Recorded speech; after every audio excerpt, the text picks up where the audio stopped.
Welcome back. It's Daybreak on the Rise News, and it's time for the press review. A first look on the front pages as they arrive, and of course, analysis of the big stories. We kick things off as usual with this their sister publication. Well, the paper is leading with comments from the presidential candidate of the Labour Party. He says Nigeria is one and only divided by politics, talking about Peter Obi. The paper is also reporting he made these comments when he met with the Muslim community in Onitsha. He declares he's never discriminated against anyone on religious basis. Bwala queries the exclusion of Igbo from Tinubu's inauguration committee, says it signposts marginalization, lack of vision. Meanwhile, the APC has dissolved its presidential campaign council. Some of the writers to that story. Above the nameplate this morning, Decade of Gas, NCDBM advocates annual reporting of implementation status. And some politics. Faleke confirms Tinubu's return today, mobilizes welcome. And of course, the pictures on the front page of this day this morning. One is that of the presidential candidate of the Labour Party meeting with the Muslim community in Onitsha.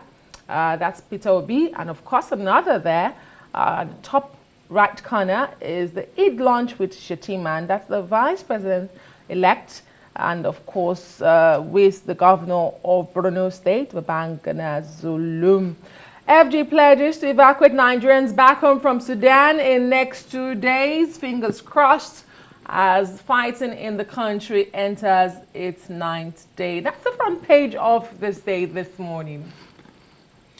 Well, let's look at the Daily Sun, what the Daily Sun is saying. Salah tragedy in Lagos, Kano, 12 killed, 20 injured in auto crash and boat mishap. That's the picture there you're looking at. APC dissolves Tinubu Shettima campaign council. Namani urges Obi to withdraw case against Tinubu from the courts. 2.9 million lightning strikes to hit Nigeria in May. That is coming from Neymar. It's like a warning. 168 escaped death at Ibadan. Police barracks collapse. 2 cars, 5 generators, 3 motorcycles destroyed. And just beside that logo of Daily Sun, work for Kano's release. IPOB tells new Ohaneze boss Let's take a look at the Punch this morning. Leading story, Sudan conflict. Government seeks Egypt's support to rescue 5,500 Nigerians by road. Some riders, federal government warns Nigerian students as Nigerian students pay $100 for dangerous road. We are waiting for Sudanese government to provide safe corridor for evacuation, says the minister. Those leading photos there show Sudanese refugees and supporters protesting the ongoing civil war in the country. More headlines. Tinubu to return today, may return today to meet with the APC NWC. The Guardian Nigeria is focusing on rising poverty costs, dampening eSIM adoption, and its impact on Nigeria's CAD production. The Guardian Nigeria, an interesting story, and of course some other interesting stories on the front page. Very important one. Sudan, federal government negotiates safe exit for stranded Nigerians as another Lagos building collapses 24 hours after Sanwo-Olu's visit to Banana Island side. Can you beat that? Well, that's the front page of The Guardian this morning. All right, let's go to the international papers. Let's look at the Daily Telegraph. What it is saying, a Daily Telegraph. UK citizens abandoned amid feeble response to Sudan crisis. And on the top mast there, biggest FA Cup final ever. The 2 Manchester clubs face each other after Manchester United defeated BHA Bromwich, Brighton and Hove Albion yesterday on penalty kicks. Let's take a look at the Independent this morning. They have an independent investigation into MPs cut funding of apprenticeships for city high flyers. Call comes after we expose abusive scheme meant to help young workers. Just above there, a photo of Diane Abbott stripped of a Labour whip in fresh anti-Semitism storm for the party. The Metro, escape from Khartoum is the lead story for the Metro this morning, detailing the dramatic rescue by special forces lifting UK embassy diplomats from Sudan. And that's the front page of the Metro this morning. The I paper, racism rears its ugly head again as Abbott loses Labour whip over offensive race comments. Just a little bit of the writers there. Former Shadow Home Secretary Diane Abbott fighting for her political career as Labour is plunged into new anti-Semitism row. Veteran Labour MP suggested that Jewish, Irish and traveller people suffered prejudice similar to that aimed at people with red hair rather than the racism suffered by the black people. All right, for the press preview, let's bring in Emmanuel Bello, who joins us from our offsite studio. Emmanuel, good morning. Thanks for being here. Another new week. Let's take a look at this day newspaper and its leading story, focusing on a message from the Labour Party candidate Peter Obi while he met with the Muslim community over the Eid celebration this weekend. Obi says, no matter how diverse Nigeria is in our culture, our language, we're deeply rooted in unity. And he says the one thing that divides Nigeria is politics. Do you agree with him, Emmanuel? Well, yes, there's been a lot of talk along that line. People saying that religion doesn't really divide people. It's politics that divide people. There's been talk along that line, and yeah, but some people have actually said no, it's beyond that. Religion actually divides people. People of diverse faith thinking differently about how they worship their God and all of that. And Obi is seizing the moment. It's the Salah celebrations. So he's seizing the moment. It's a very, very religious period now all over the world, especially to appeal to the other side, the Muslim faith. That look, I am not biased, because one of the charges against Obi during the campaigns was that look, his records in Anambra State did not really follow strictly religious tolerance and all of that. There are talks that he, at one time, while he was governor, his record was queried as far as religious tolerance is concerned. So he seized the moment and said, look, no, the Igbos living with us here, this was in Onitsha, a lot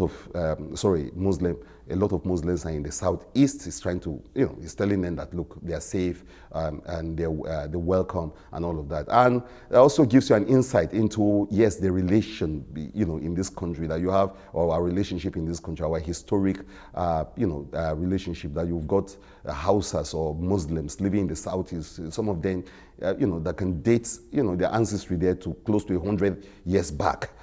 People living in these places, some of them don't even know. Anyway, I was talking to a Muslim who lives in the Ebonyi State, from Kano State. He says his children don't know anywhere called home other than Ebonyi State, because whenever they're in Kano, his children tells him that, look, let's go home. And he said, no, this is home, Kano.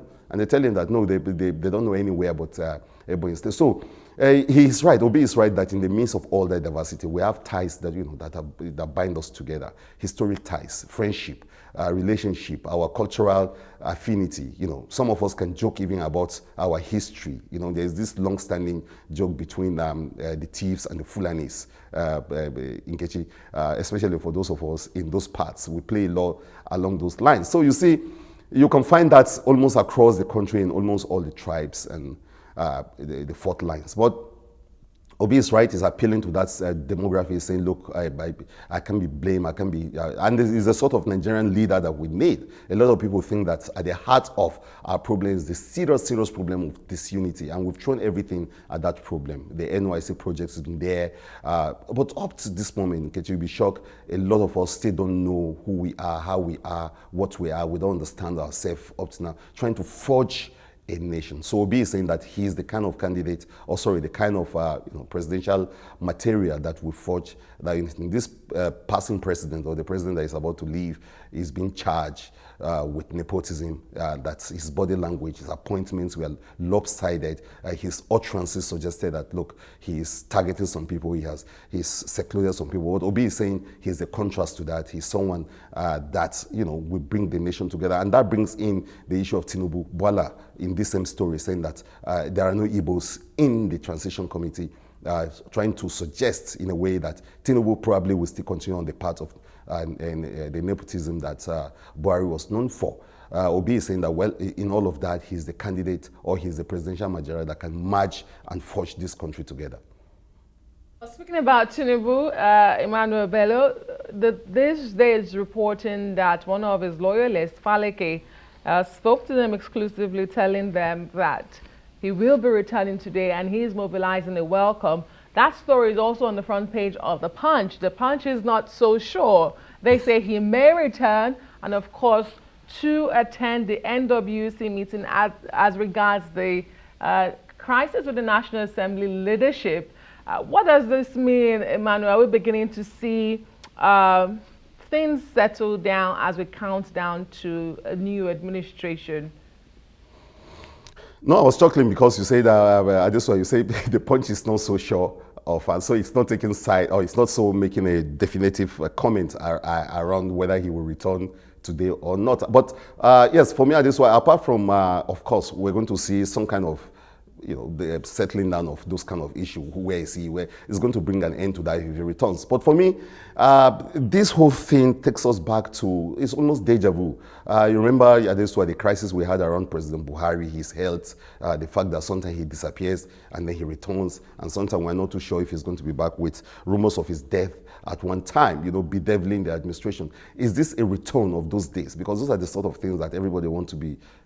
No one wants to have a return of those, the kind of mental anguish we have to all go through, not knowing where our president, the commander-in-chief, is. We're seeing a return of that, where people don't see their leader, because people need to see the leader. They need to see him visibly. They need to know that he's okay, that he can carry, because the health of the leader is almost tied to the health of the country, and his visibility is very important. So people need to be reassured. People need to see the president.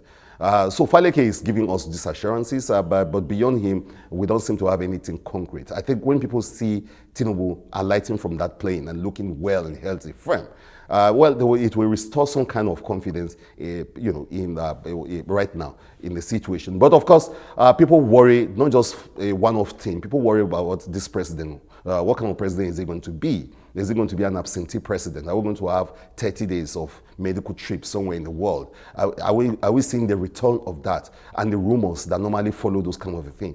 Those are the sort of things that worry people a lot around the issue of Tinubu presidency and his personality. We're not even talking competency. We're not even talking about the sort of thing that Adesoye is suggesting that is coming to deal with the crisis in the APC. A lot of people are even just talking about being present, being there, being able to do it, showing capacity, showing the sort of presence to be presidential, to give us, because we need a president that is on the ground, a president that we can see, a president that is playing the role of leading, guiding us, leading us not from the rear but from the front, leading us, and everybody see. It's the sort of thing that the whole world would like to see. There are just too many problems, and we cannot add an ailing president, an absentee president to those lists.